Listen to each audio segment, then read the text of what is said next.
Boa noite, amigos. Mais um episódio do The Dealers para vocês.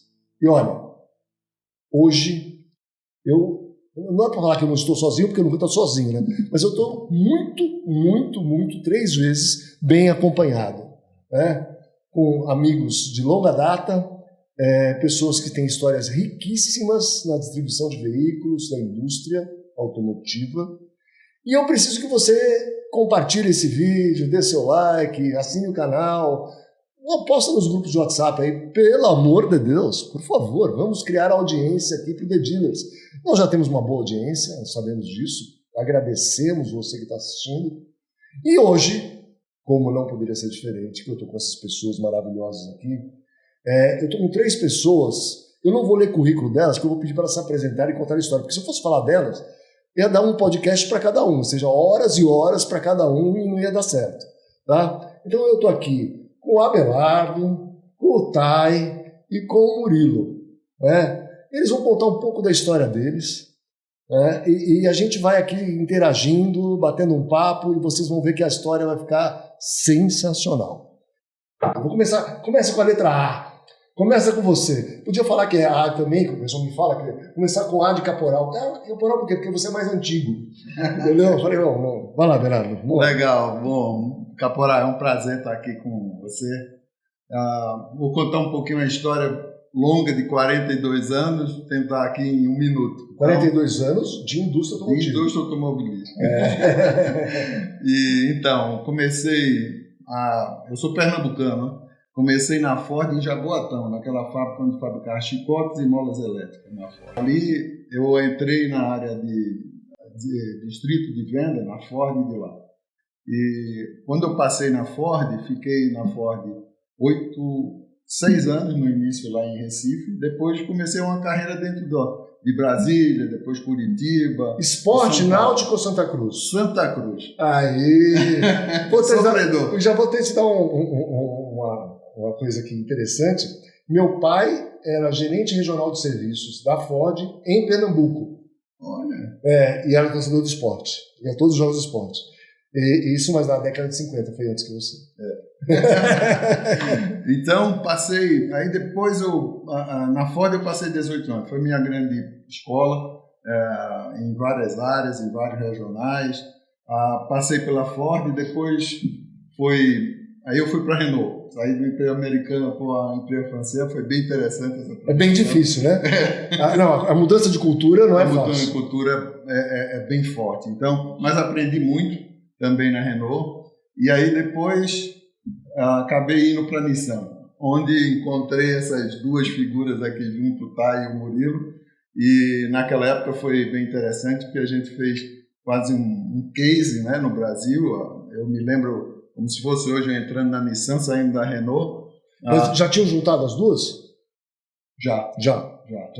Então, como um RH era único, eu era gerente regional da Renault em São Paulo, surgiu uma vaga de diretor comercial da Nissan e, enfim, os astros me levaram para a função de diretor comercial da Nissan. Mas foi uma época espetacular, porque a Nissan, eu me lembro, esse senhor aqui junto, aqui, o Thay, disse assim, olha, esse mês nós temos que bater 1.000 carros no mês. 1.000 carros. De 1.000 carros, vendia 500, 600, o japonês também perguntando. 1.000 carros, tá bom. A gente chegou lá 1.000 carros. Bom, para encurtar a história, a gente teve, antes lembra das cotas, né, do México, que a Nissan trazia muito carro do México, houve a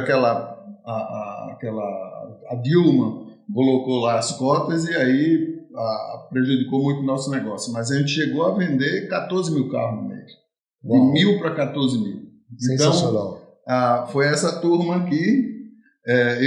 O Thay já estava dentro da empresa, a empresa como VP comercial. Aí eu fui ser o diretor comercial. Surgiu a vaga de diretor de marketing e nós chamamos o Dr. Murilo para fazer parte. E aí, que legal. Esse trio, juntamente com o Christian Munier, que também ele transitou em muitas... A gente fez realmente... Você sabe que naquela época a gente fez o Nissan Sales Away, Nissan NSSW, não é? Não tinha isso? Então. A gente ganhou a licitação e acabou fazendo para a rede inteira. Foi muito interessante, muito bacana. Foi nessa época, não foi? Muito bom mesmo. Nissan Sales and Service. Nissan Sales and Service Way, exatamente. Então foi um momento muito legal ali na Nissan. E aí depois a Nissan resolveu sair de São Paulo e colocou a sede no Rio de Janeiro. Eu tinha feito um acordo com minha mulher e disse que de São Paulo não saía mais. Aí não fui.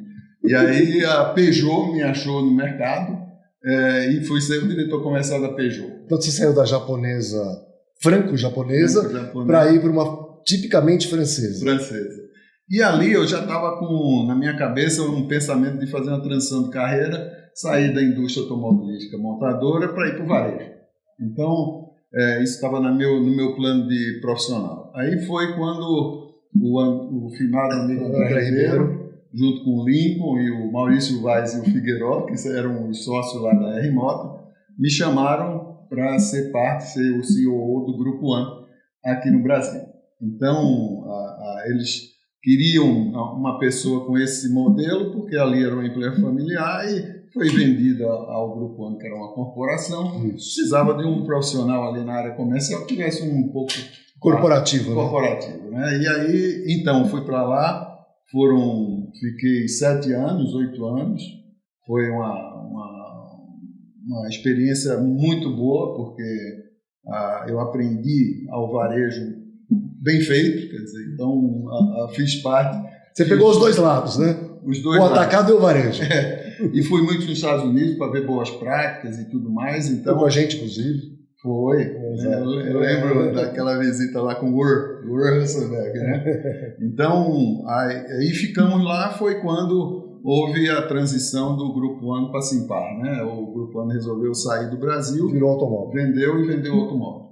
Eu, como era estatutário do grupo, eu fui também. Só que ali eu já estava também querendo ir para o meu terceira fase da minha vida, que era ser consultor, conselheiro e tudo mais. Então, aí o Murilo e o Tai, que já estavam na Sequoia, me convidou e chegou uma hora lá na Automóvel. Eu passei só 1 ano na Automóvel e resolvi sair e me juntei à Sequoia. Então, que bacana. Essa é a minha carreira, meu timeline aí junto com os meus colegas aqui. E agora nós estamos na Sequoia fazendo um trabalho junto aí com bons clientes. Com certeza, vai ter muitos causos para contar com a história de vocês três. E Tai, fala um pouquinho do Tai. Quem é o Tai Kawasaki, que nunca trabalhou na Kawasaki? Bom, Capão, primeiramente é um prazer, né, estar contigo aqui. A gente se conhece, não está enganado, desde a época da Toyota, né? Então faz o quê, uns 20 anos? Mais um pouquinho? Mas eu estava começando, eu era menor aprendiz na época. Então, eu sou formado em engenharia, né? Então, meu sonho é trabalhar com automóveis. E queria trabalhar com carro, que seja qualquer coisa. Queria até lavar carro, mas queria trabalhar com carro. E aí fiz engenharia e falei, poxa, como é que eu faço para trabalhar em carro? E na época, a Toyota estava contratando engenheiros Nisseis, né? Descendentes japoneses, que falavam japonês e inglês. Você fala japonês? Falo japonês. Porque aprendeu em casa? Ok. E eles estavam contratando para quê? Para chegar e contratar, passar um tempo na Toyota e depois mandar para o Japão. O Ademar nessa época? Ademar foi eu que contratei. Foi você que contratou o Ademar? Mas era a mesma situação, porque ele saiu, ficou aqui um tempo, foi para o Japão. Eu fui o primeiro expatriado. Depois de mim foi o Ademar. Entendi, muito bom. Então, eu entrei na Toyota como engenheiro, trabalhei na linha de montagem, na linha de produção. E na época era o Toyota Bandeirante, não sei se você lembra. Eu lembro. Bandeirante. Eu vi no YouTube, eu não sei nem que é o carro que você está falando. Mas era realmente uma fábrica, né? A Toyota era uma fábrica. Tinha desde fundição, forjaria. Fazia tudo, né? O motor era Mercedes, não era? O motor, a única coisa que era fora era Mercedes. E outros componentes, obviamente, do carro, claro. Mas assim, fazia até transferência, né? De 4x4. Nossa. As engrenagens. Então o negócio era. Tinha fundição, forjaria, tudo. Exatamente. E então, assim, realmente foi uma grande escola, né? A Toyota, não só pelos processos que a Toyota sempre ensinou, o sistema Toyota de produção, Mas a fábrica da Toyota era uma fábrica mesmo, né? Não era uma montadora que se pegava um monte de peça e juntava e fazia o carro. Então, para a gente aprender sobre carro, foi muito bacana. Que legal. Mas quando você mudou para o lado negro da força? Porque você ficou na produção, em algum momento você foi para a distribuição. Isso, conta aí. Não, mas essa história de produção só durou, acho que 1 ano e meio. Ah, é? Então, depois de 1 ano e meio, eu fui convidado na época, não sei se você lembra, 91, 92, era a época que começou a abertura, né? Sim, Collor, né? Só tinha carroça, né? Isso, começou a abrir importação. Importação e tal, aí a gente começou a trazer Corolla, Hilux para testar. E aí eles queriam que a gente desenvolvesse treinamento, né, tudo mais, para que a gente recebesse esses carros novos. E aí foi que me convidaram para ir para a área comercial, né, na época chamava assistência técnica, né? E fazia treinamento, preparava os carros. Treinamento de produto, né? Isso. Principalmente, né? Ensinar o produto novo que era importado. Isso. Mas na época tinha muita questão do PDI, né, que era o PDI dos carros importados. E com isso eu fui para a área comercial e logo depois fui para o Japão, como o primeiro expatriado da área comercial. E quanto tempo ficou no Japão? Fiquei 2 anos no Japão, morei em Nagoya, né? Então foi um momento muito bom, né? Porque lá a gente achava que ia ser treinado, né? O pessoal ia pegar na tua mão, né? Pegar na mão para ensinar como é que era, tal. Nada disso, né? Você tinha que estar colado no lado dos japoneses e aprender, né? Sugar como que eles trabalhavam, como é que era o sistema Toyota de produção, né? Como é que era o pensamento deles. E foi assim que passei 2 anos lá, mas foi muito rico. Né? Já você trabalhou na área de produção mesmo? Não, lá eu trabalhei na área de assistente, chamava de Overseas Service Division, que era serviço para os países, né? Onde a Toyota tinha distribuição. Então era como se fosse o recebimento, né, de informações técnicas que vinha na época cuidava da América do Sul e Caribe. Entendi. Então todos os problemas técnicos que vinham dessa região da Toyota, eu recebia e depois traduzia internamente e levava para a área de qualidade, engenharia, para fazer a solução, né? Trabalhar na solução e melhoria. E você vê que a Toyota, desde essa época, em 90 e pouco já, eu trabalhava dessa forma, né? Então, depois que eu voltei, eu fui para essa área mais de pós-venda, né? Assistência técnica, aí trouxe os processos de qualidade, né? Foi o que eu iniciei a questão, começou com Toyota Quality Service, depois transformou em TSM, né? Toyota Service Marketing.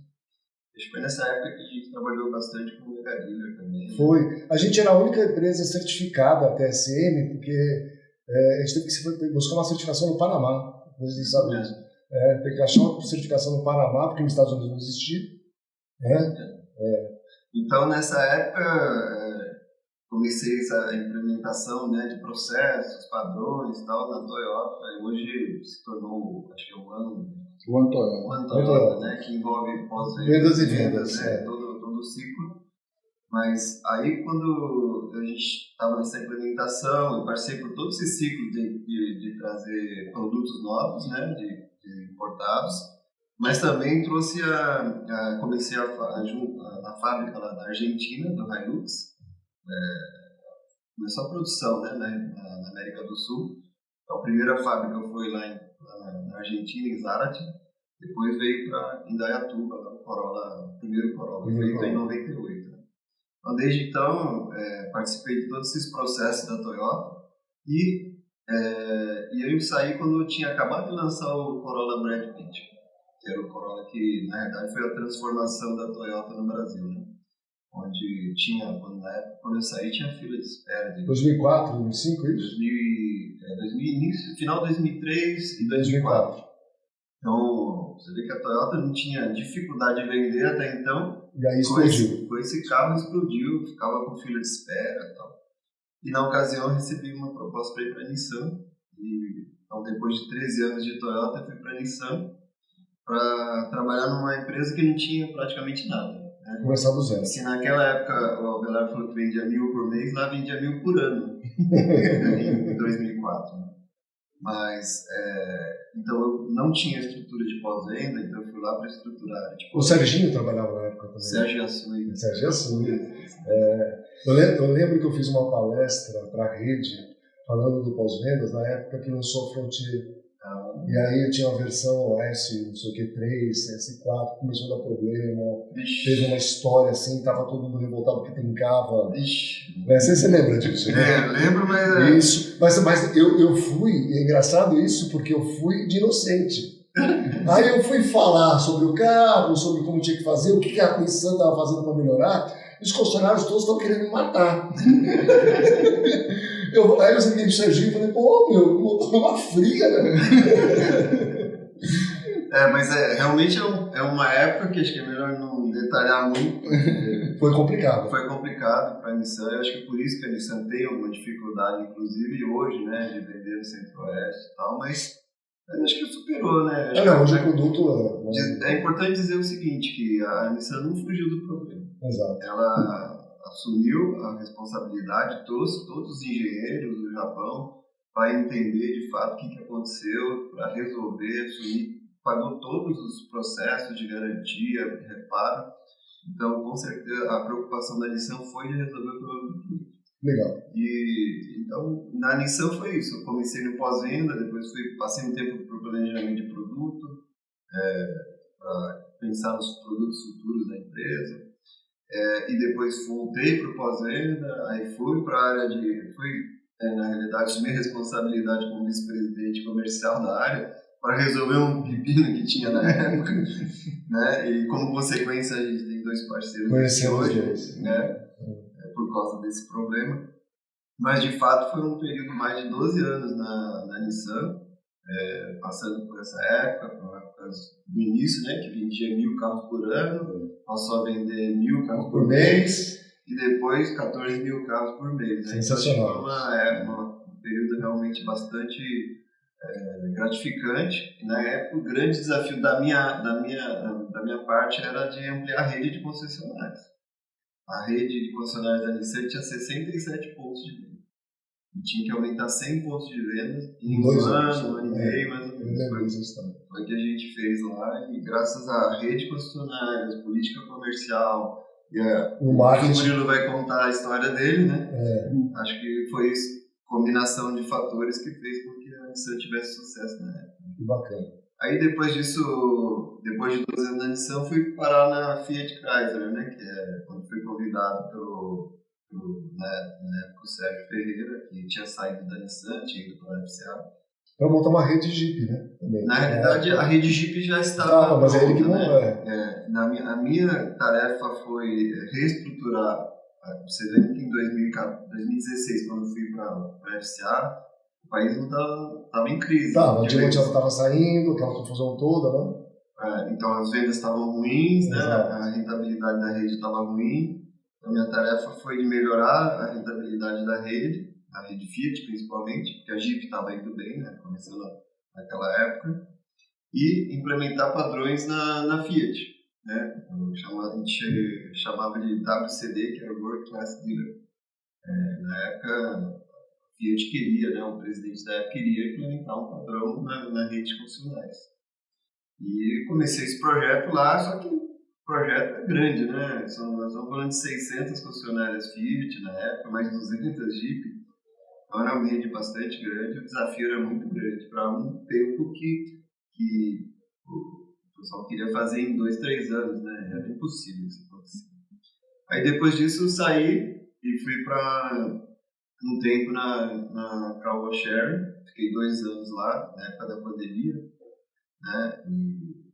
E depois disso fui trabalhar com o Murilo como consultor, né? E desde então estou trabalhando com o Murilo. O Murilo me aceitou, né? Depois de muito tempo de insistência para ele, pedir, por favor, tal, né? Pelo amor de Deus, né? Pelo amor de Deus, me contratar, tal.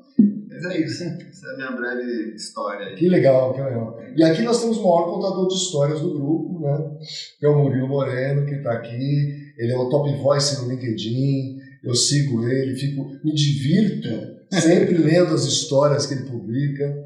E assim, Murilo, além de contador de histórias, conta um pouco da sua história. Pois é, eu acho que vou começar pelo pela grande diferença minha para os dois aqui, pro Thaí e pro Abelardo. Eu detesto carro, intimidade, eu detesto dirigir. Sabe, eu sou um cara que, inclusive, lá em Minas Gerais a gente fala que é roda dura, não é roda presa. Eu sou ruim de volante e eu caí na indústria automobilística porque eu trabalhava na Shell, fui para o Rio de Janeiro, minha esposa, na época, ela não podia, ela era desquitada, não era nem divorciada, e o ex-marido não aceitava a mudança dos filhos, e aí eu fui, e num certo momento eu falei, eu tenho que voltar, e a única empresa que me aceitou, mandei 84 currículos, a única que falou, olha, talvez possa, você é mineiro, foi a Belo Fiat, Horizonte, Belo Horizonte. Tá. Aí eu voltei para a Fiat, numa época a Fiat era a quarta de 4 montadoras. Fiquei quase 8 anos lá. Quando eu saí, a gente tinha colocado já a Fiat em primeiro lugar. A Fiat tinha um problema muito grande de imagem, de marca. Mas peraí, deixa eu me perder aqui. Você estava no Rio de Janeiro? No Rio de Janeiro, estava no Rio de Janeiro, minha esposa em Belo Horizonte. Todo final de semana eu ia e voltava de ônibus. Então, assim, a minha vida era 4 noites no Rio, 2 no ônibus e 1 em Belo Horizonte. Nossa. E aí não estava dando. Não estava conseguindo, o bolso não dava, a saúde não dava. Eu falei, eu vou voltar, e eu aceitei voltar ganhando menos. Dei a sorte de ir ganhando mais para a Fiat, que estava querendo dar uma arrancada, estava começando ali o Milho Online, etc. Ou seja, era o momento da mudança, mas ela tinha uma rejeição muito grande e, graças a Deus, a rejeição é uma questão de comunicação, uma questão de imagem. Então eu ajudei a lapidar a imagem da Fiat. Quando eu saí de lá, a Fiat era líder. Saí exatamente por causa do lançamento do Doblô. Foi um enorme sucesso, Fui convidado para ir trabalhar no SBT por causa do sucesso que aconteceu dentro do programa do Silvio Santos, no caso dos artistas. Fui para lá, fiquei pouco tempo, sou publicitário, né? Então as agências da Fiat começaram a me chamar. Mas conta, conta um pouquinho como é que é trabalhar com o Silvio Santos, né? Porque eu não tenho essa experiência. Cara, olha, eu trabalhei 2 vezes dentro do grupo do SBT. Trabalhei uma vez numa afiliada, lá em Belo Horizonte, e aí a distância é muito grande, e depois trabalhei direto com o sobrinho dele, o Guilherme Stoliar. O Silvio era, naquela época, um cara que simplesmente você não via, não existia o Silvio Santos, no sentido de ele morava em Miami, vinha para o Brasil, gravava e voltava para Miami. Ah, tá. Então fiquei lá 5 para 6 meses, em 5 para 6 meses eu vi ele de longe uma vez, mas o sobrinho dele, que eu amo de paixão, assim, é de uma esperteza, é o cara que montou lá em Anguera, é o cara que fez a empresa crescer, tanto que depois ele virou presidente do grupo Silvio Santos. Já aposentou, está lá tranquilo, morando em Alphaville, o cara é genial. Então, assim, a grande questão do SBT, ou a grande questão de trabalhar com o Silvio, é que você tem a liberdade de fazer o que você quer. É uma empresa que te dá, assim, vai, faz, que legal. E se der problema, a gente resolve. Mas vai e faz. E isso era fantástico. Continua sendo, todo mundo que eu conheço ama de trabalhar. E aí, assim... Você sabe que a minha experiência com o Silvio Santos é bem interessante, porque eu tinha um escritório no American Business Park que fica na Avenida Morumbi. Na frente um pouco desse escritório, tinha lá, acho que era um Blockbuster que virou Americana, sei lá o que foi. Bom, eu ia lá tomar café ou fazer alguma coisa assim, o Silvio Santos estava escolhendo o filme lá direto. Aí eu ficava com ele batendo papo, né, com esse, claro, né, assim, escolhendo, falando de filme, etc. Era uma pessoa já com idade, né, mas que a casa dele ficava na frente, né, mais pro alto ali em cima, e ele vinha a pé, sem segurança, sem nada, né, ficava ali, ficava conversando e ia embora, ficava 10 minutos conversando, 5 minutos, não importa, mas é uma coisa muito interessante. Não dei essa sorte, porque o tempo que eu tive lá, ele vinha uma vez por semana para gravava e ia embora. Então era muito, muito mais difícil. Eu peguei o Silvio Santos aposentado. Você deu sorte. Mas do SBT, eu fui para a agência, fiquei um tempo trabalhando trocando uma agência por outra, porque a agência toda hora tem alguém convidando. E aí, num certo dia, eu estava numa agência e me telefonou uma hunter para poder falar, olha, tem uma vaga numa montadora. Eu falei, não quero voltar. Não gosto de carro. Não quero voltar, eu estou feliz aqui. Ela falou, vem tomar um café comigo. E esse café se transformou em quase 5 anos de Nissan. Na verdade, ele não contou, o Thay não contou, mas o Thay tinha um desafio. O diretor de vendas e de marketing anteriores a nós, eles não se davam bem, né? Então a rede percebia isso, os resultados mostravam que cada um queria para uma de um lado, e o papel do Tai era conseguir 2 caras que dessem química. Tanto que no dia da entrevista, o Tai espertamente saiu e deixou nós 2 conversando. Ah, é? E aí, quando Você ele que voltou, fez a entrevista, então. quando ele voltou, depois eles contaram, eles conversaram, ele falou, esse cara é esse cara aí, vamos contratar. Olha que legal. E no primeiro dia de trabalho, primeira semana de trabalho, eu peguei o avião e fui a São Paulo, eu ficava em Curitiba junto com o Tai, entrei na sala desse moço e falei, olha, os anteriores brigavam, vamos combinar o seguinte, a gente pode brigar, mas sempre porta fechada. Na frente dos outros a gente é amigo íntimo. Ele falou, olha, eu também não gosto de brigar, então vamos ficar amigo. E aí a amizade chegou nesse ponto que hoje a gente é sócio, graças a Deus. Da Nissan, a Nissan estava maravilhosa, a vida estava maravilhosa, mas eu perdi minha esposa, ela morreu de câncer em 2013. E eu amava trabalhar na Nissan, mas um dia para o outro eu olhava assim e falava, o que eu estou fazendo aqui? Né? A vida deixou de fazer sentido. Começa a questionar uma série de coisas. Né? Tudo, você questiona até se levantar da cama. Então é a famosa depressão do luto. E aí eu pedi demissão e voltei para São Paulo. E quando eu voltei para São Paulo, os amigos começaram a falar, não, vem cá, me ajuda aqui. E o Daniel Kellerman, né? Já ouvi falar. É isso. O Daniel, assim, aliás, é meu irmão. Um minutinho aqui, porque há 2 meses atrás ele falou assim, tô indo aqui essa semana, tô vindo aqui essa semana. Daniel, tô te esperando até agora, tá? Eu parei de te encher o saco, porque eu ficava ligando para você, falei assim, vai vir ou não vai vir? Vai vir ou não vai vir? Venha! Vai. Mas ele virou meu primeiro cliente lá na associação da Hyundai, dos concessionários.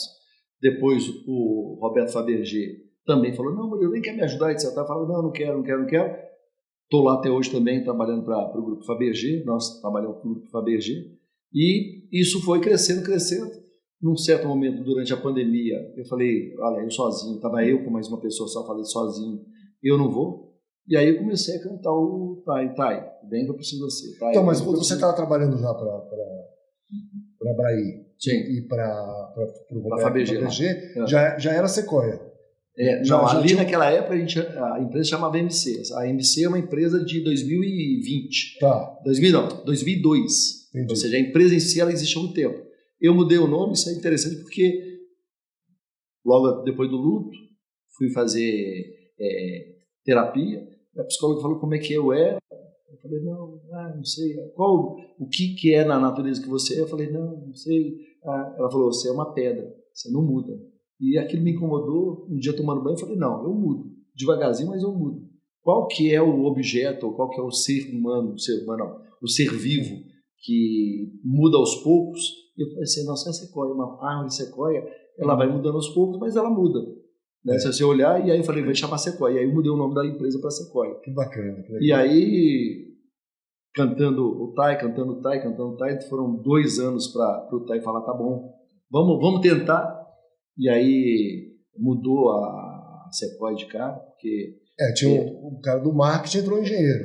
Exatamente. E o que faltava era processo, e o Tai organizou a minha vida, organizou a vida da empresa, tanto que ele é o presidente da empresa. Eu sou o fundador, mas o presidente é ele. E aí a gente falou, vamos continuar crescendo, cantando.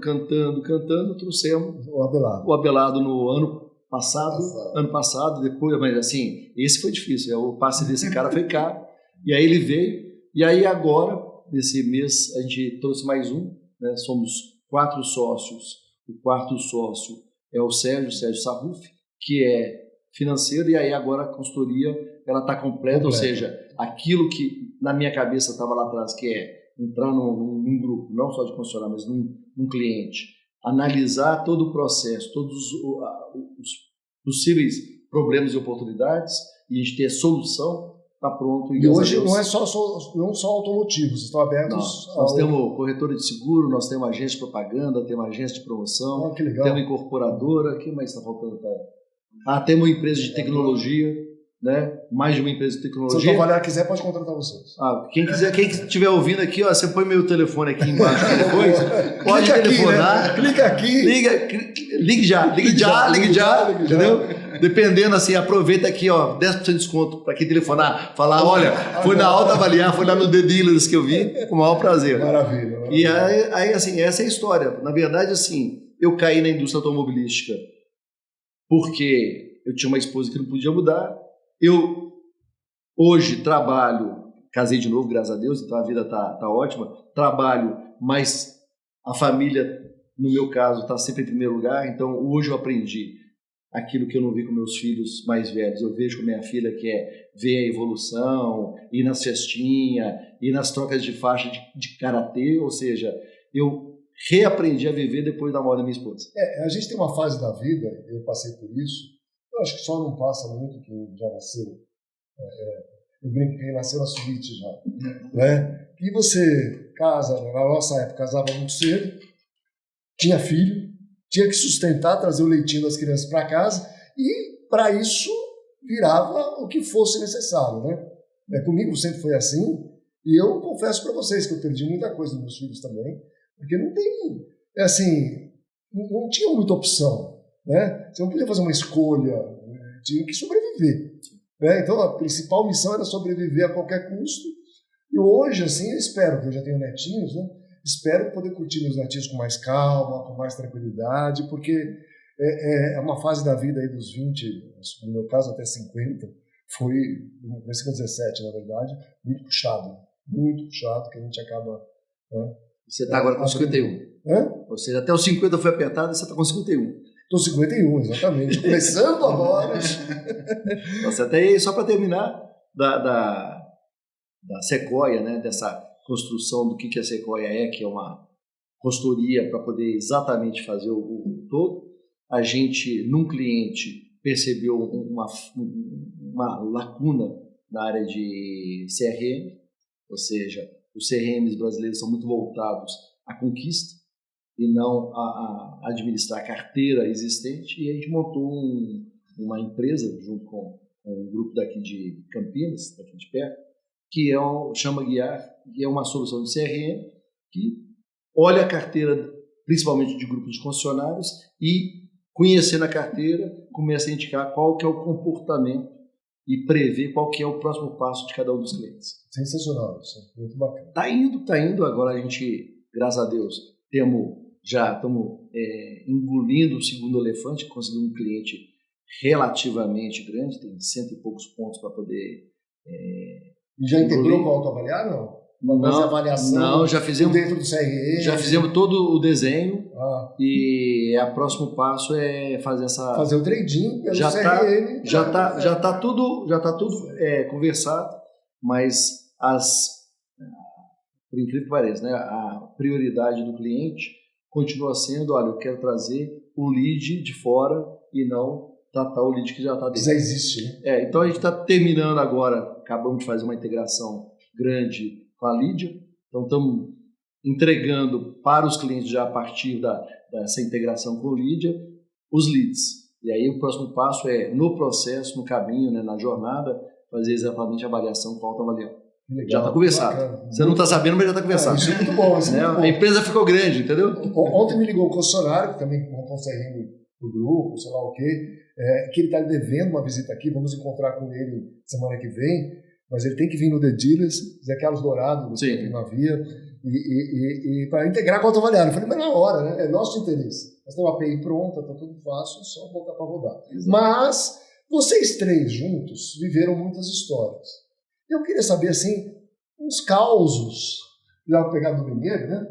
Uns causos que vocês viveram aí, uma situação assim que foi muito pitoresca, que as pessoas normalmente não sabem. Quem começa aí contando a história? Eu acho que o caos, eu vou começar. Claro. Acho que o mais pitoresco no sentido de entender como é que é o bastidor de uma empresa é pôneis malditos, né? Mas assim, não é o pôneis malditos em si, é o que o Japão entendeu dos pôneis malditos. Então explica primeiro o que são os pôneis malditos. Ok, o que acontece? Em 2010, nosso problema era, a marca era conhecida, Nissan, mas ela não era lembrada no momento de compra. Então a gente fez várias campanhas, que eram campanhas comparativas. Olha, você está pensando em comprar tal carro? O nosso carro é melhor. Então a gente sempre partia do melhor carro do mercado para falar, pensa no Nissan.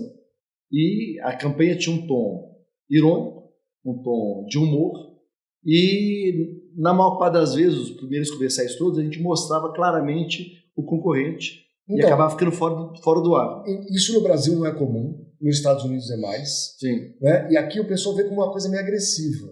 O pessoal viu assim? Não, assim, ó, vamos lá. Primeira coisa, a gente tinha 0,8% de participação no mercado. Não, quase nada. Então, se muita gente achasse ruim, mas algumas delas achasse bom, já estava bom para a gente. Tanto que em 2 anos a gente saiu de 0,8% para 4%. Sensacional. Então, assim, se tem 96 pessoas em 100 achando ruim, 4 passaram a achar bom. Então, para nós, valia o risco. É sempre a questão do risco. E a questão da comparação, no Brasil, sempre o brasileiro ficava a favor do coitadinho. Até isso, hoje, né? Não, mudou muito. Mudou muito. Você acha? É que eu vejo tenho... nossa política aqui, entendeu? Não, mas assim, em termos de comunicação é muito interessante, porque o brasileiro hoje, ele começa a torcer, não vou admirar dizer torcer, por um cara de sucesso. Exatamente, que é uma mudança cultural muito grande, que a gente sentiu isso nas campanhas. Que legal. E a campanha vinha e falava, olha, me dá uma chance. Mas a gente falava de um jeito que era assim, a gente mostrava o concorrente claramente, o concorrente estava na justiça e pedia para tirar. E aí um dos comerciais, que é o comercial que explodiu porque não mostrava o concorrente, era o Pôneis Malditos para Frutia, que falava, olha, seu carro não tem cavalo de verdade, seu carro tem no motor pôneis, então você é tolo por causa disso. E aí o nosso carro mostrava cavalos. E aí esse comercial que juntava pôneis, que é uma coisa infantil, com Malditos, que é uma coisa adulta e, vamos dizer, negativa, né? bem pesada, agressiva, né? gerou muito reconhecimento. A musiquinha era chiclete, tinha uma audição do Pôneis, tinha um pacote que a gente foi aprendendo à medida que a gente foi fazendo as campanhas, que era um pacote que funcionava. Funcionava no sentido de dar lembrança de marca e fazer venda. E aí a gente colocou o comercial, mas na sexta-feira, antes do comercial entrar, eu recebi um e-mail do Japão falando, olha, não entendi, assim mesmo, não entendi essa campanha. E eu não respondi, o que é? Né?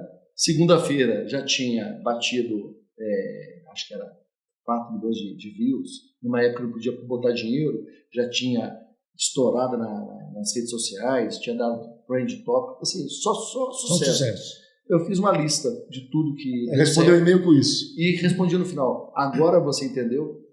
Mandei para alguém lá, não importa quem. Em japonês você fez isso ou não? Não, foi em inglês. E aí, assim, coincidentemente eu recebi um convite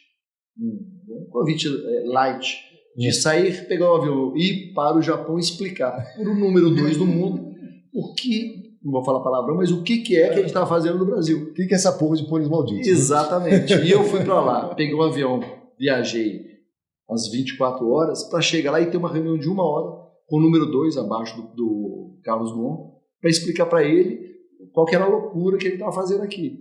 Isso porque o meu chefe direto, ele ficou meio magoado com aquele e-mail e ele resolveu falar, não, vamos te enquadrar. Era o Tavares já, não? Não, meu chefe. O Tavares, inclusive, é o cara que deu a força para poder fazer. Ele era o chairman das Américas. Era o chairman das Américas. O Carlos Tavares. E ele falou, Murilo, você é um cara criativo, dinheiro você não tem mais, seja criativo. E ele foi o cara que deu o aval para a gente poder fazer o que fosse.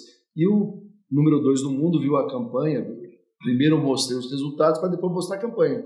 E ele falou, parabéns, inegáveis os resultados que você está tendo, agora você precisa aos poucos voltar para a linha de comunicação mundial. E eu falei, problema nenhum, está no plano, deixa eu mostrar para ele que o plano, mais 2 anos a gente voltava para o plano, e aí eu consegui me safar. Mas eu acho que a história mais, para mim, pitoresca, foi exatamente eu ganhar uma passagem aérea. Vou ficar 1 hora lá explicando. Para levar uma ensaboada mundial e no final sair de lá com o pessoal, coisa mais louca, porque na hora que eu entrei ninguém olhou para minha cara e na hora que eu saí parecia que tinha uma câmera transmitindo. Todo mundo, parabéns, que coisa fantástica. Eu fiquei um cara de um dia para o outro, ou de uma hora para outra, fiquei genial porque eu não saí demitido, então o pessoal sabia que tinha... Isso só prova que você tem um excelente storytelling, né? Tá certo. Convence as pessoas, mostra, e você sabe usar isso a favor dos seus clientes. Graças isso é muito a Deus. bacana, muito bom, muito bom.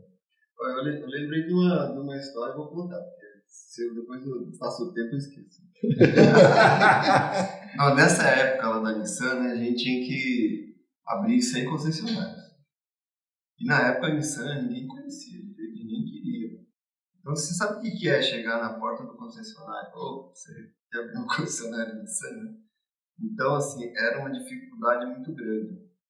Então, o que a gente fez? A gente montou tipo uma linha de produção. Para você abrir concessionária, sem concessionária, você tem que ter uma linha de produção. E o que tem que ter? Tem que ter análise tem que ter um estudo de mercado para saber qual que é o potencial de mercado e tal, para saber onde colocar as concessionárias, tinha que ter um plano para isso.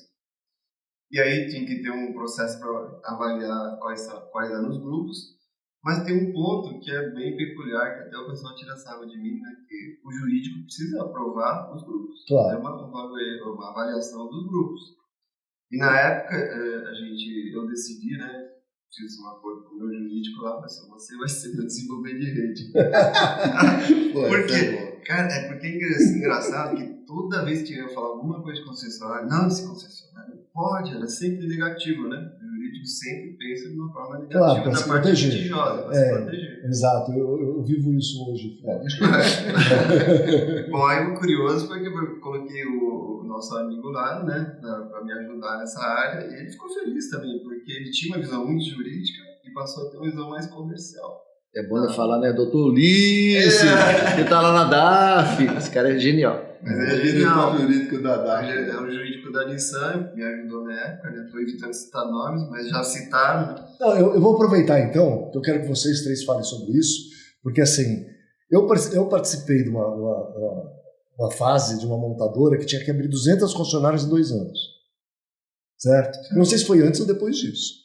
Só que depois passaram-se os próximos 5 anos fechando as concessionárias de aberto em 2 anos.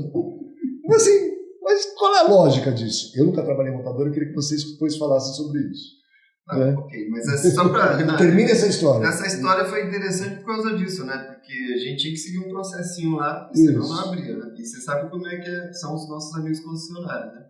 Vão abrir em dezembro, certo? Tinha 6 meses para abrir, vai abrir em dezembro. Chegava lá em novembro. Não tá nada pronto. Né? Tá quase ficando pronto e tal. E era aquele desafio, né? A Belar ficava tirando sarro de, pô, mas você fica prometendo, a coisa vai se prolongando e vai tudo se acumulando lá no final. Mas é porque a gente tinha que cumprir as aberturas.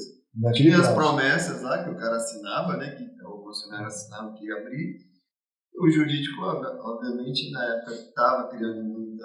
Era difícil, né? Aprovar os grupos e tal, tinha que passar pelo crivo. E aí, como ele passou a fazer parte do grupo, né? Vamos dizer assim, passou a ver com outros olhos, né? Aprovar com mais... Não que aprovava mais fácil, mas entendia a situação e aprovava, né? Mas foi uma questão bem curiosa, que no final a gente acabou abrindo, né? Foi de 67 para 167. Legal. 1 ano e meio.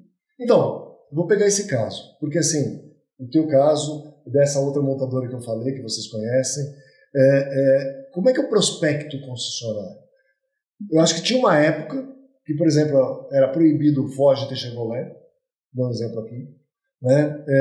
Teve uma época também, Honda e Toyota, e você trabalhou num grupo que era o único que tinha, né? Mas hoje, por exemplo, tem um monte de marca chegando, certo? São chineses. E eles procuram, normalmente, quem já está bem estabelecido, grandes grupos, etc.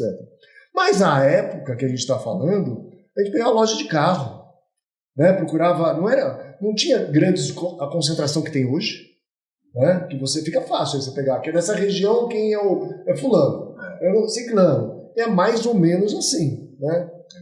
E como é que vocês veem essa mudança, esse negócio de prospectar novos concessionários, ou criar open point, né? Vocês estavam criando open point, né? Vou nomear quem aqui, nomear quem aqui. Como é que funciona isso na cabeça da montadora? Como é que eu faço o meu mapa de calor? Né? Assim, onde é que vão estar os melhores pontos e como é que eu escolho? Não, essa parte é minha responsabilidade. Fiz 3 vezes, né? Fiz na Nissan, depois na Toyota nem tanto, mas fiz na Nissan, depois fiz na FCA e depois fiz na Kawasaki. Mas basicamente a gente faz um estudo de mercado. Isso, potencial de mercado daquela região. O estudo de mercado? Você pega todos os emplacamentos do país, por produto, por versão, por modelo, por versão, e você faz um mapeamento de como está distribuído esses carros no país. Aí você vai identificando potenciais de vendas de acordo com os produtos que você vai lançar naquele determinado mercado. Tu vai lançar picape no Centro-Oeste, por exemplo, Isso. tem mais... Se é picape, né, por exemplo, o Centro-Oeste passa a ter um potencial grande. Isso. Aí você define para uma concessionária, vamos dizer assim, ser eficiente, ganhar dinheiro, qual que é o volume mínimo de carros que tem que vender. Aí você estabelece lá o potencial, depois a quantidade de carros para você gerar a receita suficiente para o concessionário poder ganhar dinheiro. Claro. Porque o objetivo no final é vender carro, mas se o concessionário não ganha Ele dinheiro, fecha. ele fecha.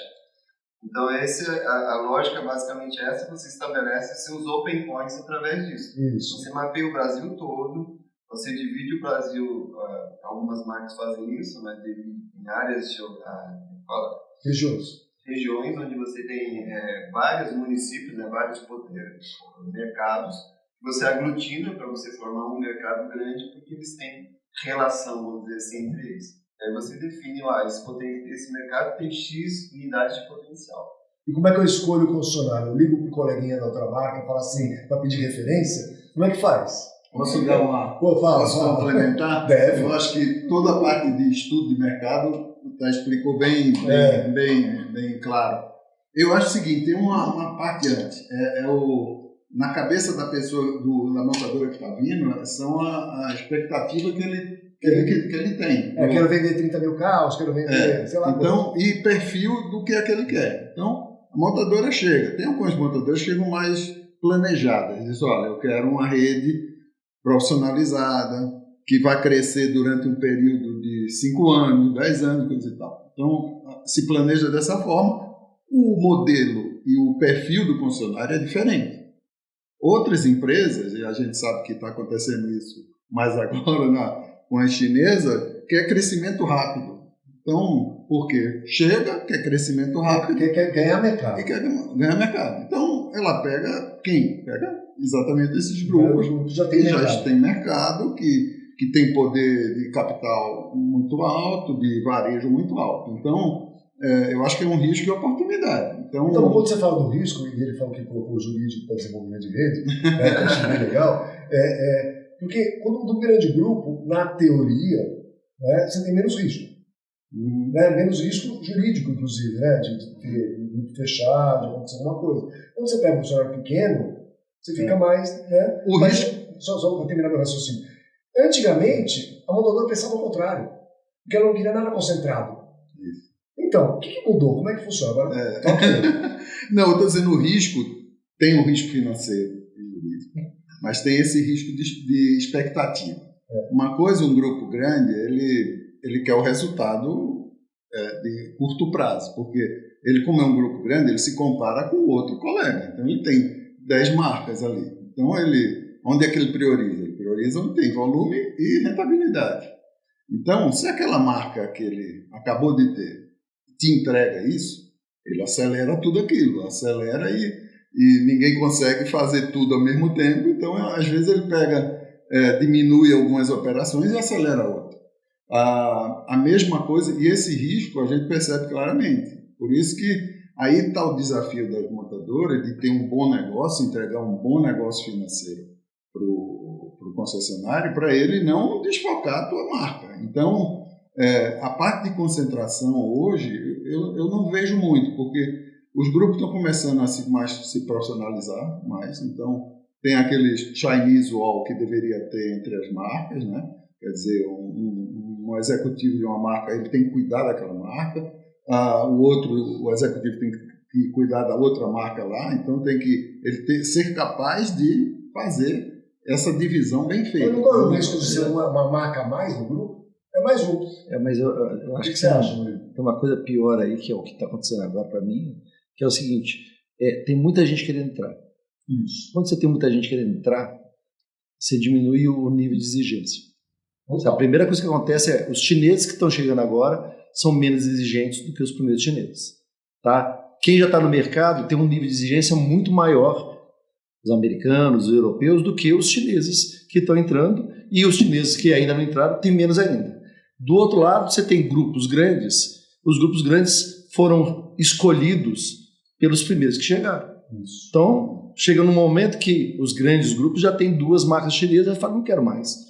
Porque a partir daqui o risco é muito maior. E vai ser mais uma, né? E aí o que acontece? O segundo grupo de concessionários que não conseguiu vencer na primeira leva, vai para o segundo. Então a montadora, vamos dizer, menos estruturada, pegando o concessionário menos estruturado. E o resultado é menor. Então, assim, quando a gente olha o resultado de uma BYD, lá em cima, maravilhoso, espetacular, todo mundo batendo palma, olha, agora está tendo muito concessionário, a gente está ouvindo isso no mercado. Quando a gente olha as que estão entrando agora, só pegar o exemplo da Neta.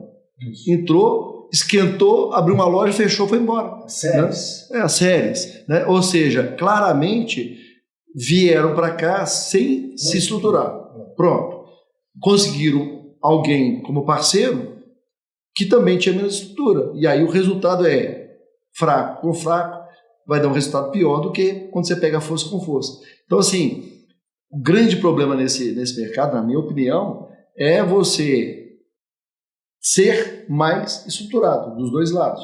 Quanto menos estruturado você é, mais chance de azar você está dando. Vocês acham que é o fim do concessionário monomarca? Já existe algum ainda? Quer dizer, ainda existe algum? Existe. Esses que existem como monomarca... E tem pequenininhos, óbvio. Sim. Um ponto, 2 pontos só, mas tem uns que tem 20. Eu estou sendo irônico, né? Eu sei que tem e bastante, né? Inclusive a gente tem clientes procurando a gente que é monomarca querendo ir para multimarca. Então, assim, a questão é, todos que são monomarca, que não querem fazer a transição, tendem cada vez mais a ficarem mais fracos. Os que acordaram e falaram, quero ser bimarca, quero ser multimarca, etc. Tal, esses caras estão indo para, de algum jeito, bater na porta e montar uma história que convença aquele grupo a falar, eu quero você. Ou fazer a forma mais cara, que é comprar de alguém que está querendo vender uma concessionária e aí tentar aumentar. E, Caporal, você lembra, antigamente, como tinha poucas marcas, quando você era concessionário só GM, só Ford, só Volkswagen, existia uma proteção bastante da montadora junto com o concessionário. Exatamente, esse ponto ia chegar. Então isso era um fato, quer dizer, o concessionário era meio que protegido pela montadora. Não, e no interior você saía na rua e falava, o dono da Volkswagen ali. Né? Então o que acontece? Isso foi diminuindo, até certo ponto tem uma coisa, dizer, meus amigos, se virem. E ao se virar, os concessionários começaram a ter outras marcas. E começaram a ver que isso era um bom negócio, porque você tirava aquele problema dos altos e baixos. Principalmente de produto, né? Às vezes você tem um produto que está bombando numa marca, no outro não está tão bem, a gama não está tão adequada para a região às vezes que você está, o outro começa a ter, e você faz uma composição ali, até de marca, né? Então esse era o primeiro movimento. Então as pessoas foram para as outras marcas para poder tirar essas oscilações de mercado e também eu acho que é uma coisa muito importante, aprender com a outra marca. Então, porque você como monomarca, você fica, eu como montadora e varejo, percebi isso, claro, como consultor, claramente o cara fica fechado naquela marca. Então, e naquela cultura. Cultura. Você herda a cultura do país que aquela marca representa. Tem uma série de coisas aí, né, que você, quando se abre nos 5 continentes, né, você fica no mínimo mais eclético, com maior repertório. Exatamente. Né? No mínimo. Isso eu percebi claramente. Então, quando você vai começando a pegar marca, você tem essa abertura, né, vamos dizer, de consciência do concessionário para pegar isso. E aí junto vem também a parte de gente deles, que eu acho que esse nesse nosso ramo o principal problema é desenvolvimento de pessoas, né? Então, e é importante você ter os profissionais girando entre as marcas para ele ser um profissional também mais eclético e melhor. Então, mas hoje com essa abertura enorme de novas marcas e novas concessionárias, primeiro melhorou o mercado para executivo de montadora, de cara. Né? Tem mais emprego. Tem mais emprego. Ele tá mais empregável. Sim. Né? Porque tem mais opção. A gente não sabe se vai ter carreira longa, mas naquela marca. Né? Ele pode ter uma carreira longa, mas não necessariamente naquela marca. Ao mesmo tempo, a redistribuição Você não tem produção de vendedor, de mecânico, de consultor técnico nessa rapidez. Como é que você produz o profissional, forma ele, etc, etc. E como você falou muito bem, Murilo, nem sempre a marca que vem está estruturada para transferir esse conhecimento, para esperar isso, para formar as pessoas. E aí você faz uma rede, você pega, eu sei que você vai acabar pegando de outra marca para botar ali, um experiente, mas os outros em volta não vão ser. Eu acho que assim. Como é que é? Como é que você vê isso aí? Acho que o principal é o seguinte: com essa bagunça toda, a gente começa a ver que os apaixonados, os donos de concessionária apaixonados pelas marcas, eles são muito ligados, como você disse, àquela marca. E os grandes grupos, você respeita o grupo independente da marca. Primeira coisa. Significa dizer que quem tem a capacidade de falar, olha, eu sou um grupo grande, independente da montadora que eu represento, consegue atrair melhores... independente melhores valores. Porque, olha, aqui você tem um grupo sólido, consistente. Se essa marca estiver bem ou não estiver bem, você tem um emprego realmente que vale a pena ter, eu vou te fazer uma carreira. Então, assim, os grandes grupos viraram grandes empresas. Ou grandes marcas. Isso, e estão menos dependentes da montadora. Porque também eles trabalham com um monte, né? Para o bem e para o mal. Né? Então, o que acontece? Aquele concessionário que vive numa marca só, ele tem mais problemas. O grande problema, e o Abelardo repete isso o tempo todo com a gente, é mão de obra. Porque é o que você falou, o número de concessionários aumentou, mas você não forma um cara bom de um dia para o outro. Significa dizer que está tendo roubo demais, né? Rouba monte. Não, e até o próprio vendedor, isso é clássico no nosso ramo, né? O vendedor muda para aquela marca que está vendendo mais fácil, né? E onde ele pode ganhar mais dinheiro. Desde que a marca aceite, porque se o cara não for bom, também você não contrata. Não contrata. Então é os dois lados. Eu tenho que ser bom de venda e o cara tem que olhar e falar, quando ele vier para cá, ele vai acrescentar algum valor. Bom, concluindo aqui, eu vou pegar o gancho do nosso amigo Flávio Vasques, que esteve aqui outro dia, que ele falou assim, a etiqueta do concessionário passa a valer muito mais. Ou seja, a marca dele, se ele conseguir criar essa marca, representatividade, e sempre, normalmente ele atua em determinadas regiões, tem grupos que atuam em mais de uma, mas normalmente no sul, no sudeste, no centro-oeste, etc., ele passa a ter uma representatividade por ele, independente da marca, é isso? O Flávio é um cara genial, né? Porque ele conseguiu montar uma empresa que vive, né, e ajuda o concessionário a navegar nessa bagunça toda. E ele está certo, porque a questão do concessionário é que quanto mais o mercado se profissionaliza, mais ele tem que valer por ele próprio. Porque senão ele não atrai. Chega uma montadora nova, ele não entra no radar porque ele não existe. Então, assim, o concessionário que é mais esclarecido, vou falar, apesar da palavra não ser essa, mas o cara que tem mais gana por mercado, ele quer ser ele, independente da marca que ele representa. Muito bom. E aí, na hora que você entra na mesa para negociar, a gente negociou com o concessionário a vida inteira, a gente sabe como que é. Quando você depende da montadora, você vai lá pedir ajuda. Quando você é um grupo representativo, você senta na mesa de igual para igual para poder fazer negócio. E fazer negócio sempre é melhor do que ajudar, porque não é para isso que as montadoras estão no Brasil. Vou levantar um assunto meio polêmico, mas é para isso que a gente está aqui, para criar polêmica, não para dar solução. Pegando um pouco do que o Flávio falou, né, nessa parte de etiqueta, eu acho importante, porque para muita gente, saindo do ramo de automóvel, nós temos amigos fora desse ramo, né? Sim. Quando você pergunta, eu já perguntei várias vezes para pergunta, você compra por quê? Às vezes numa cidade grande, pela marca, pelo produto ou pelo concessionário? E as respostas são muito diversas. Às vezes o concessionário ele é cliente da concessionária, ou é cliente da marca, ou é cliente daquele produto. Então, por que eu estou dizendo isso? Quando você chega a um grupo que é o que o Flávio fala da etiqueta, ele cria a etiqueta na cabeça do cliente.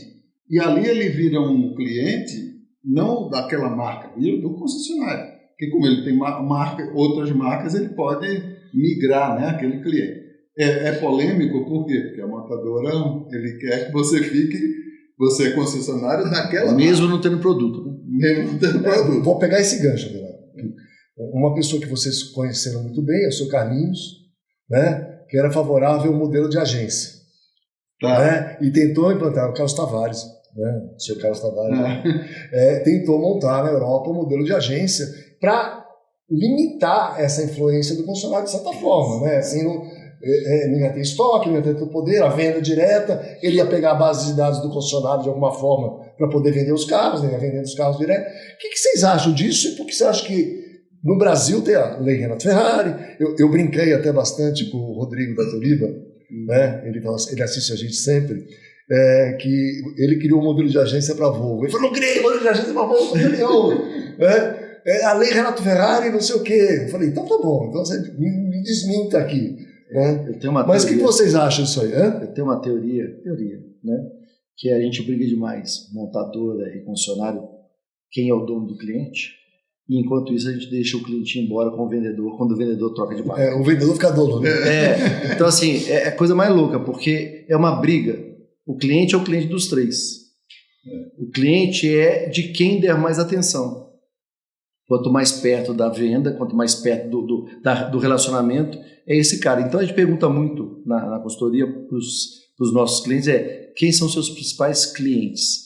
E via de regra, o dono não sabe. Ele fala, olha, não sei. Não, mas me fala por loja. O vendedor sabe, mas ele não. Quem que é o do loja? Nem o gerente não sabe. E o que acontece? Essa briga de quem é o dono é jogar fora a única coisa que é forte na relação montadora-concessionária, que é trabalhar junto, porque o objetivo é o mesmo. Só que a gente de vez em quando briga, como se a gente fosse, a montadora quisesse uma coisa diferente do concessionário. É o pior que pode acontecer nessa relação. Tanto que as montadoras que crescem, pode ver, a associação, os concessionários e a montadora são super alinhados. Sim, concordo plenamente com você. Mas tem um ponto aí que a gente já falou, que quando o grande grupo cresce, o titular perde a barriga do balcão. Sim. Né? Eu tenho um exemplo clássico aqui na Autoavaliar, porque quando dá problema numa venda, num repasse para um lojista, ele fala assim, aquele grupo não presta, é só um bando de safado e tal. Eu falei, você tem noção que o dono mesmo não está sabendo nada disso? Ele não tem a mínima ideia do que está acontecendo? Né? Ele não sabe. Porque ele se distanciou. O pai, muitas vezes, o avô que foi fundador, etc., sabia o nome dos clientes de cor. É impossível. Eu não estou dizendo que está certo ou está errado. Hoje não dá para fazer isso. Aí a crítica, aí é uma crítica mesmo. Né, ao mercado de varejo de automóvel, que não é um problema do Brasil, é um problema mundial. O Abílio Diniz não conhecia o cliente dele lá na ponta. Não, de jeito nenhum. Agora, o Abílio Diniz, ou todos os grandes varejistas, eles pensam um processo para que lá na ponta os problemas sejam resolvidos. A gente, até porque o produto é um produto de alto valor, etc. A gente faz uma coisa relativamente simples para uma relação que é complexa. Então o que acontece? O problema acontece lá na ponta e o dono não está sabendo. Não é não saber. Você sabe de um problema, você tem que resolver, e nisso os japoneses são perfeitos, que é a coisa da causa raiz. O que causou isso aqui, como é que eu resolvo? E todo varejo tem esse procedimento. Olha, aconteceu esse problema, como é que eu resolvo para ele não acontecer de novo? E a gente, como concessionário, como montador, a gente resolve aquele problema daquele cliente. Não resolve a causa raiz. Exatamente. E aí causa isso. O cliente olha e fala, o grupo como um todo. Por quê? Porque aquele problema se repete, e se repete, Exatamente. E se repete, porque a razão de ser não foi resolvida. A gente tem no nosso caso, é que a gente tem os clientes recorrentes da concessionária. Sim. E ele compra não um, ele compra 10, 15 carros por mês, todos os meses. Né? E aí ele para de comprar. Mas lá, do outro lado, o cara não vê valor nisso. Porque lojista tem em todo lugar. Se ele não comprar, outro vai comprar. Não é bem assim. Não é bem desse jeito. E eu acho interessante, assim, de tudo que você falou, Murilo, como é que a gente compara a nossa indústria com o resto do varejo. Porque o resto do varejo parece que evoluiu e a gente parou no tempo. Sendo que a gente vende o segundo bem de maior valor agregado da terra. Primeiro vamos considerar que é o imóvel, vai ter uma joia cara, mas o carro tem aquele seu lugar né, com valor agregado muito alto, na relação complexa que você falou, porque ele tem que dar carro na troca, financiar, etc, em pós-venda, sei lá o quê. Nossa indústria está atrasada? Olha, eu digo sempre aqui, eu acho que atrasada não, nós estamos mais que na pré-história. Eu fiz uma brincadeira, pronto, eu ia falar um caos, né? Eu vou aproveitar. Não vou falar a marca, porque fica chato, mas eu almocei uma vez com um representante de vendas de uma marca, e eu também fui representante de vendas. Eu comecei lá como representante de vendas, há 35 anos atrás. Aí eu tive a curiosidade de perguntar a esse representante de venda hoje com 25 anos. Aí eu disse assim, me diz uma coisa, qual é a tua descrição de função? O que é que você, um representante de venda da tua empresa, faz hoje com o concessionário? Ele me passou 10 minutos falando o que ele fazia. Aí eu olhei para ele e disse assim, não sei se eu vou te dar uma boa notícia ou não.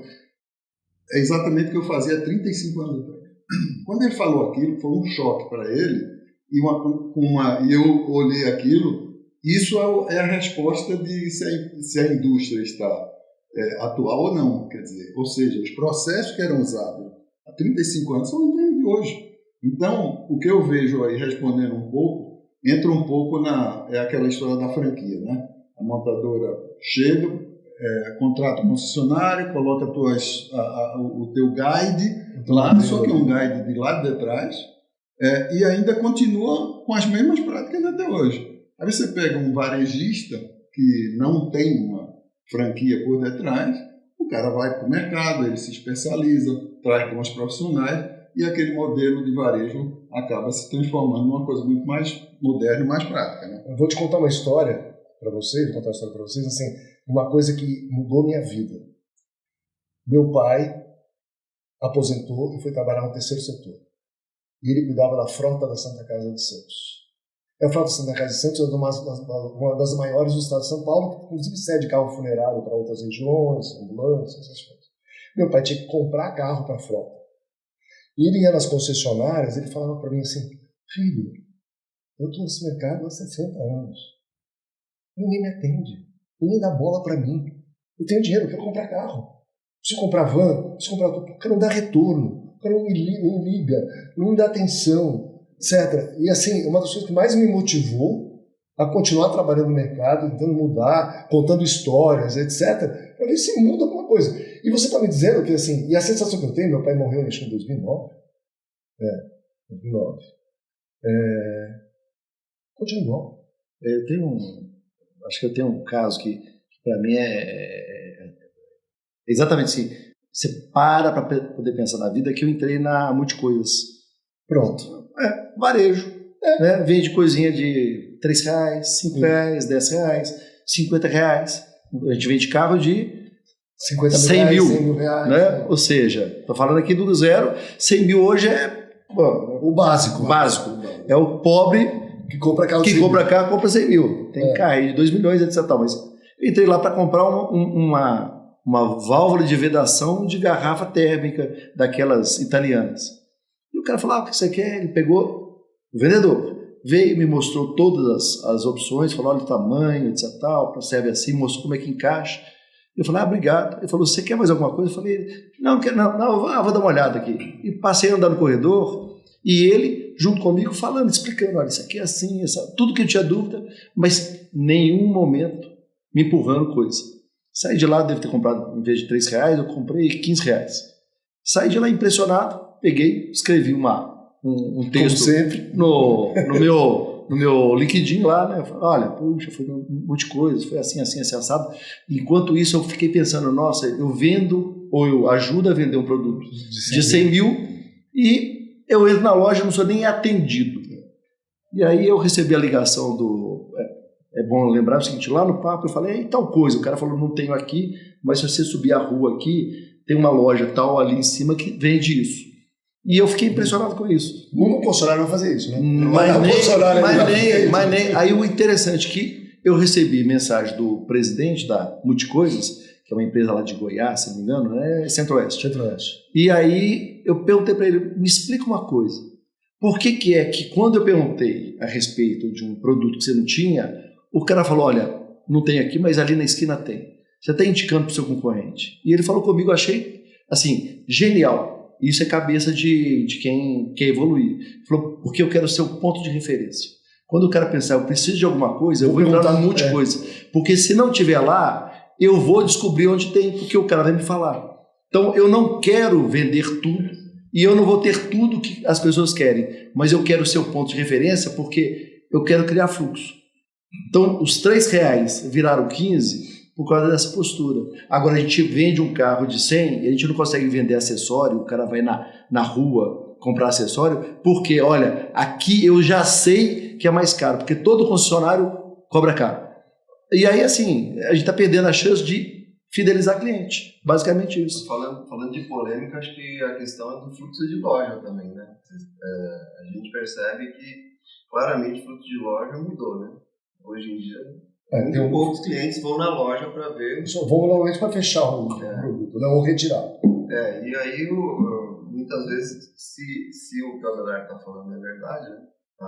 As concessionárias talvez ainda não estejam todas voltadas para essa nova realidade, né? Ou talvez estejam começando a mudar. Acho que é por isso que eu queria colocar esse tema, porque a gente tem visto questão de atendimento de leads, né? Que o Murilo falou, o nosso ODR faz alguma coisa relativa à gestão de leads, e a gente percebe que muita gente da rede, né? Mas assim, ainda não está preparada para atender leads, né? Mesmo grupos que a gente entende que sim, né, que já são relativamente experientes nessa eu costumo dizer assim, mas não é nem a questão dos leads, porque o lead existe desde que existiu o mundo, né? Porque hoje só mudou para a internet, mas existia no telefone, existia no Joe Girardi que fazia um papelzinho e o cara preencher, tal. Mas nem quando o cara vira cliente, tá?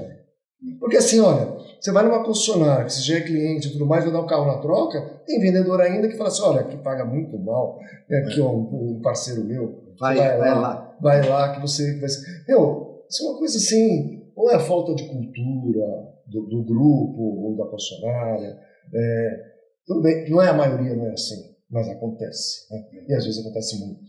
Então é assim, baseado em tudo que a gente falou aqui até agora, né? Qual o recado, eu quero ouvir cada um de vocês aí, que vocês dariam para essa indústria evoluir, para o distribuidor, para o concessionário evoluir, para a montadora prestar mais atenção naquilo, porque assim, a gente precisa ir para frente, né? E precisa acompanhar essa mudança de mercado que é absurda, né? Das novas gerações, etc. Eu publiquei um estudo hoje do M Group que mostra que o e-commerce de veículos não vai mais existir, ou não existe. Né? Por quê? Porque o concessionário ainda quer ser atendido por alguém. Então ele pode trazer todo o processo até a compra no meio digital, né? Mas na hora de concluir o negócio, retirar o carro, etc., ele quer estar lá presente, de alguma forma. Principalmente porque a gente não vende lixa de unha, né? Sim. A gente vende um bem de valor agregado alto. Então aquilo representa para ele. E muitas vezes ele vai com a família toda. Eu tive no encontro agora de marketplace automotivo mundial, tinha lá 100 e poucos países, e todos os lugares falaram assim, não, o nosso cliente quer ir na concessionária, quer ir na loja do carro, ele quer ir lá, né? Como é que vocês veem tudo isso e qual é o recado que vocês deixariam aqui? Eu vou vender a nossa ferramenta guiar. Vou aproveitar. Claro, fica à vontade. Basicamente, depois a gente acerta aqui. Sem problema nenhum. Clique aqui. Por quê? Porque conceitualmente, o guiar ele apareceu por uma dor de barriga que a gente vê nos clientes, que é o seguinte, a gente dá uma importância enorme para conquistar um cliente novo e a gente deixa o cliente estar dentro de casa às mínguas, né? Parece, sabe, aquela coisa de assinatura de jornal, que você, quando você assinava o jornal, você pagava baratinho para entrar e depois eles cobravam caro. É a mesma coisa, ou seja, quem está dentro de casa já não tem mais importância. Por que eu estou dizendo isso? O guiar, entre as coisas que ele faz, ele entende o ciclo de vida do cliente, não do carro, do cliente. E a gente está percebendo muito lá onde que a gente já implantou, fora a previsão, o que a gente percebe é que o cliente tem um ciclo de vida muito maior do que a montadora acha. Tem um cliente que compra de 3 em 3 anos, de 2 em 2 anos, mas tem um que compra de 8 em 8 anos. E o que acontece no concessionário normalmente? Ele fica de braço cruzado esperando o cliente entrar de novo. sabe? E o vendedor que vendeu foi embora. Então ele não tem mais informação. Isso desde o Mega Vendas. Exatamente. Então o que acontece? O que a ferramenta faz? Ela pega o banco de dados e ela prevê, olha, o Abelardo ele compra de 8 a 8 anos. Então com 7 anos e meio, está na hora de você ir atrás do Abelardo. E o que a gente percebeu é que, olha, tem cliente que vai comprar fora, então talvez eu não saiba de 8 a 8 anos. Mas a maior parte dos clientes passa e deixa informação ou deixa o rastro para a gente saber ou não se o cliente compra dele. E quando a gente usa essa informação, a gente consegue trazer um cliente que é mais valioso para a gente do que simplesmente fazer aquela régua. E aí nós temos culpa porque a gente foi montadora, burra, que é, olha, cliente compra, depois revisão, vende outro carro para ele. Como se todo mundo fosse ter esse mesmo comportamento. Então a gente classifica os clientes de outra forma. Assim, a gente classifica primeiro o seguinte: quem é o meu, que a gente chama de embaixador? Quem é o cliente que faz a diferença financeira porque ele compra sempre aqui, faz revisão, faz seguro, faz financiamento? Quem que é esse cliente? Esse cliente eu não posso perder, vou blindar. Quem que é o meu cliente fiel? Que é o cara que está indo para esse caminho, mas não chegou lá ainda. Quem que é o meu cliente potencial, que eu tenho que investir, principalmente para fazer com que ele tenha uma frequência maior? E quem que é o cliente que eu chamo de eventual, que a gente coloca lá na ferramenta como eventual, que é o cliente que passou, comprou uma vez, nunca mais voltou, ou porque estava viajando, ou porque ele é fiel a outra marca, e que a maior parte das montadoras gastam dinheiro, montadora e concessionária, gastam dinheiro enorme tentando trazer esse cara, e esse cara não vai reagir. Principalmente no caso da concessionária, ele não vai reagir porque ele ou mudou, ou mora em outro lugar, ou sempre foi fiel de outro, e nesse momento não vale. Então a gente faz com a ferramenta foco no cliente que vai dar dinheiro, foco na curva de compra dele, e não naquela que eu quero, para entrar no momento certo e fechar com ele. Estava falando que a gente está com um cliente novo fazendo. E está muito interessante porque não é de automóvel zero, e é muito interessante mesmo porque a gente está falando com os vendedores, é o seguinte: esse carro que entrou aqui agora na sua loja, ele está na hora de trocar a bateria, porque a gente usa a base do cliente e fala, olha, todos os carros, vou pegar um exemplo, Volkswagen Polo, com 6 anos de existência, tem que trocar a bateria, olha, 70% de chance de você oferecer uma bateria, se você testar a bateria. Que legal. E isso está nos impressionando porque é uma informação que está lá dentro do sistema e não existe um jeito de extrair que seja simples e fácil, e é o que a gente faz. Então meu discurso final, é: o dinheiro está dentro de casa.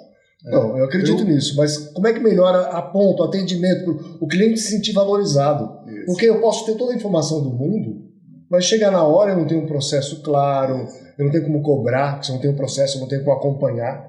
Né? Eu vejo assim, quando você fez a pergunta, na minha cabeça é o seguinte: primeiro sair desse modelo pré-histórico.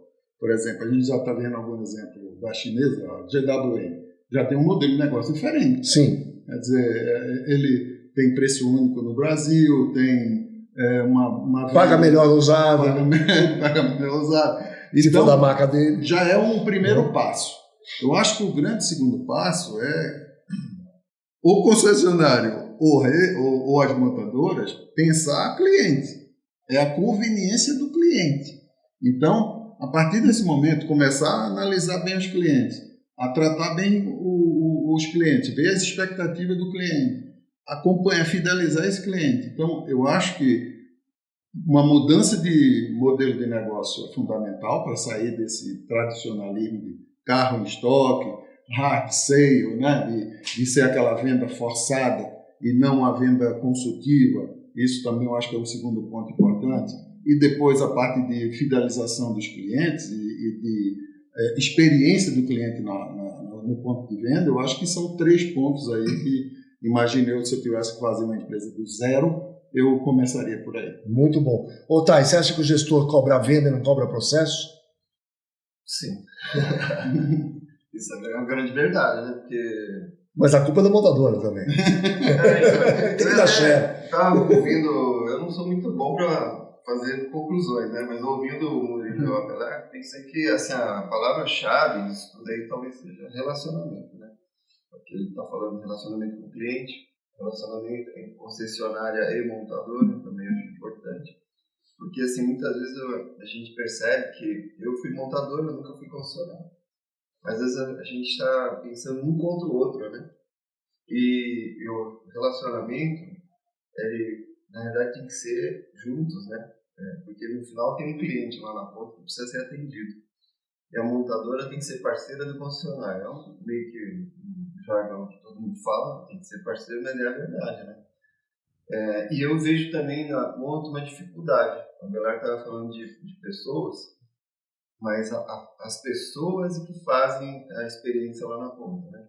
Até lembro do professor de marketing lá da SPM, quando eu fiz a pós, o cara falou assim, a última milha é extremamente importante, porque você faz todo um planejamento, monta um processo, desenha um processo, treina todo mundo e tal, aí na hora de entregar o serviço lá, o vendedor, puta, esse carro aqui foi batido, mas ele foi consertado, tá tudo direitinho, né?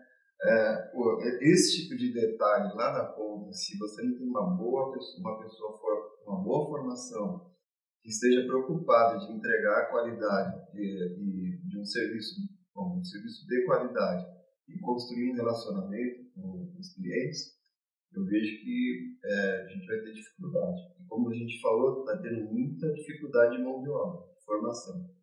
Então, eu acho que tanto concessionárias como montadores tinham que pensar numa forma de fazer a formação das pessoas para que as pessoas estejam preparadas para atender lá na ponta.